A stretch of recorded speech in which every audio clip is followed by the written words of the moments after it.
آج کا میرا چیپٹر ہے مرزا محمد رفیع سودا کے اوپر، اور ویڈیو کا میرا پارٹ نمبر 47 ہے، اور میں کلاس 12 کا میں تیاری کروا رہا ہوں 2021 کے لیے بہار بورڈ کا۔ تو چلیے ہم شروع کرتے ہیں۔ بسم اللہ الرحمن الرحیم، اور ہم چیپٹر پڑھنے والے ہیں مرزا محمد رفیع سودا کے اوپر۔ مرزا محمد رفیع نام اور تخلص سودا تھا۔ اس کا نام مرزا محمد رفیع نام اور تخلص سودا تھا۔ والد کا نام مرزا محمد شفیع تھا۔ سودا کے سن پیدائش کے سلسلے میں محققین کے درمیان کافی اختلاف رائے ہے۔ مختلف محققین کی آراء سے بحث کرتے ہوئے جناب حنیف نقوی نے 1125 ہجری، دیکھیں عیسوی الگ ہے، جو 2021 چل رہا ہے یہ عیسوی ہے اور یہ ہجری ہے، 1125 ہجری سے اتفاق کیا ہے، اور یہ سن حقیقت سے زیادہ قریب ہے۔ اس طرح کہا جاتا ہے کہ سودا تقریباً 1713 عیسوی میں پیدا ہوئے۔ ان کے اجداد اور ابتدائی حالات کے بارے میں زیادہ واقفیت نہیں۔ ان کے والد تجارت کے پیشے سے تعلق رکھتے تھے۔ قیاس یہ ہے کہ سودا کا بچپن ناز و نعم میں بسر ہوا۔ ان کی تعلیم و تربیت کا حال بھی معلوم نہیں۔ مصحفی نے انہیں کم علم کہا ہے، لیکن قاضی عبد الودود کا خیال ہے کہ عبرت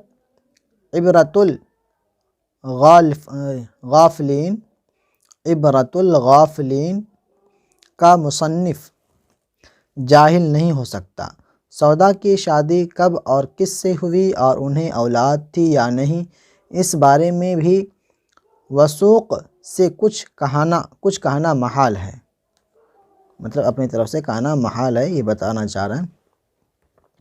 والد کے انتقال کے بعد سودا کی فوج میں ملازمت کے حوالے ملتے ہیں، لیکن اس ملازمت کا زمانہ بہت مختصر رہا۔ سودا نے اپنی عمر کا بقیہ حصہ امراء کی مصاحبت میں بسر کیا۔ بسنت خاں، خواجہ سراء احمد علی خاں، نواب عماد الملک غازی الدین خاں، مہربان خاں، رند شجاع الدولہ اور آصف الدولہ ان کے مربی اور کفیل رہے۔ 1781 عیسوی میں بہمقام لکھنؤ وفات پائی اور آغا امام باقر کے امام باڑے میں دفن ہوئے۔ وہ بڑے مزاج شناس اور خوش گفتار تھے۔ اپنے ہر مربی کا انہیں تقرب حاصل تھا۔ سودا پہلے فارسی میں مشق سخن کرتے تھے۔ سراج الدین علی خاں آرزو نے توجہ دلائی تو اردو میں شعر کہنا شروع کیا، اور فارسی میں خان آرزو سے اور اردو میں شاہ حاتم سے مشروع سخن کرتے تھے۔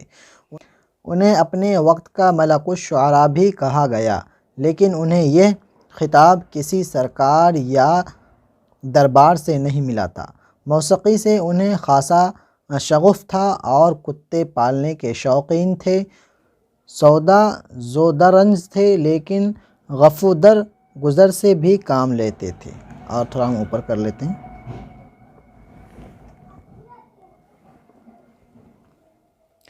سودا نے غزل، قصیدہ، مثنوی، ہجوم، سلام و مراثی، رباعی وغیرہ مختلف اصناف سخن میں اپنی طبیعت سے جوہر دکھائے۔ غزلوں کے علاوہ قصیدہ اور ہجویات میں انہوں نے بڑا نام پیدا کیا۔ قصیدے کے تو وہ بادشاہ تسلیم کیے جاتے ہیں۔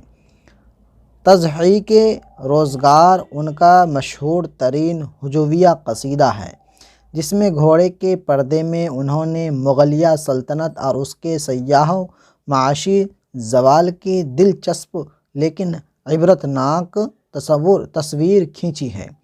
سودا نے فارسی میں ایک رسالہ عبرت الغافلین کے نام سے لکھا۔ 5 ابواب پر مشتمل اس رسالے میں مرزا فاخر مکی کی ان اصلاحوں پر اظہار خیال کیا ہے جو انہوں نے فارسی اساتذہ کے کلام پر دی تھی۔ محمد حسین آزاد نے اردو کے نثری رسالے شعلۂ عشق کا بھی ذکر کیا ہے، لیکن یہ رسالہ اب کہیں دستیاب نہیں ہے۔ یہ تھا مرزا محمد رفیع سودا کے اوپر میرا چیپٹر تھا، جو ان کا پورا نام ہے مرزا محمد رفیع، نام ان کا تخلص سودا ہے، اور ان کے والد کا نام ہے مرزا محمد شفیع، اور ان کا جو پیدائش ہے، سن پیدائش کے سلسلے میں بہت محققین کے درمیان کافی اختلاف رائے ہے، کوئی کچھ بتا رہے ہیں، کوئی کچھ بتا رہے ہیں۔ تو ان کا جو پیدائش کا تقریباً جو اس کا پیدائش کا جو ڈیٹ بتایا جا رہا ہے 1713 عیسوی بتایا جا رہا ہے، ٹھیک ہے نا۔ امید کرتا ہوں آپ کو ویڈیو اچھی لگی ہوگی۔ ویڈیو اچھی لگی تو ویڈیو کو لائک کریں، ویڈیو کو شیئر کریں، اور مجھے انسٹاگرام پر آپ لوگ ضرور فالو کریں، جو ڈسکرپشن میں آپ کو لنک مل جائے گا میرا انسٹاگرام کا، آپ لوگ جا کر کے فالو ضرور کر دیں۔ ملتے ہیں اگلے ویڈیو میں، خدا حافظ۔